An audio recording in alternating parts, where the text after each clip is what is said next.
dulu, ya, sampaikan dulu, ya, kasih tahu dulu ilmunya, ya. Makanya tatkala ada orang-orang, ya, yang mengatakan kepada Syekh Albani rahimahullahu taala, mereka ingin membuktikan bahwasannya katanya Syekh Albani adalah seorang takfiri, orang yang mudah mengkafir-kafirkan kaum muslimin. Ketika ditanya tentang orang-orang yang menyembah kepada selain Allah Subhanahu wa taala, orang-orang awam, kemudian tanyakan kepada Syekh Albani rahimahullahu taala, maka apa jawabannya? Jahilun yu'allam. Mereka orang-orang yang jahil, butuh diberikan pelajaran. Belum tahu mungkin mereka hukumnya. Maka ya mereka hanya bisa terpaku saja. Kenapa? Karena yang mereka harapkan apa? Yang mereka harapkan, Syekh Al-Albani mengatakan dia telah kufur kepada Allah Subhanahu wa taala. Tapi lihat, akidah Ahlus Sunnah wal Jamaah tidak akan pernah serampangan memvonis saudaranya muslim dengan sebutan kafir. Bahkan Nabi katakan, man qala li akhihi ya kafir faqad ba'a bi ahaduhuma. Siapa yang berani mengatakan kepada saudara muslimnya hei kafir, maka kembali kepada salah satunya. Kalau enggak yang ngomongnya, yang dituduh, ya harus hati-hati, ya. Ini perkara yang besar.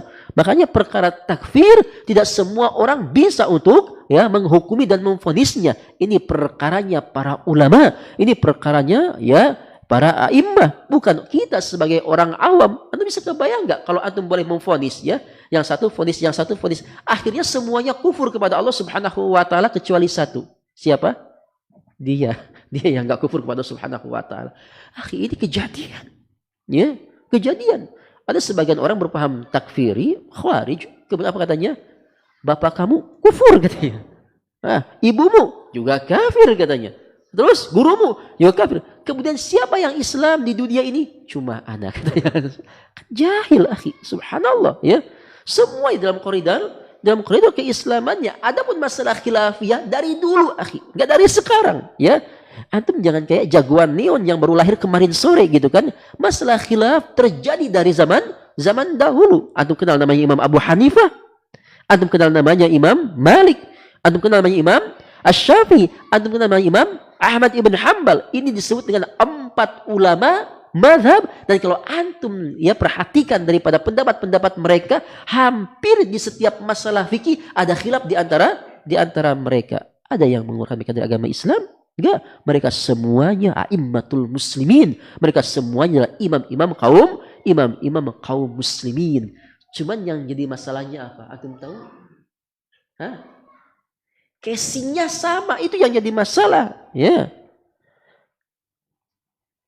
Casingnya sama. Orang yang suka mengkafir-kafirkan, ya, biasanya katanya, ya, dia berjanggut, kemudian dia celananya cingkrang, sehingga akhirnya setiap orang yang berjanggut, orang yang celana cingkrang suka mengkafir-kafirkan kaum muslimin, ya. Subhanallah, ya, ini fitnah, ya.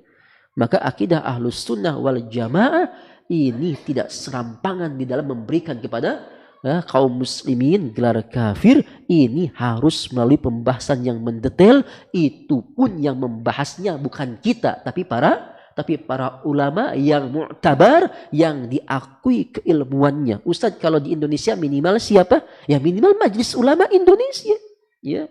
Mereka punya ahli ilmu di sana, minimal ulama-ulama yang mu'tabar di sana, gitu kan.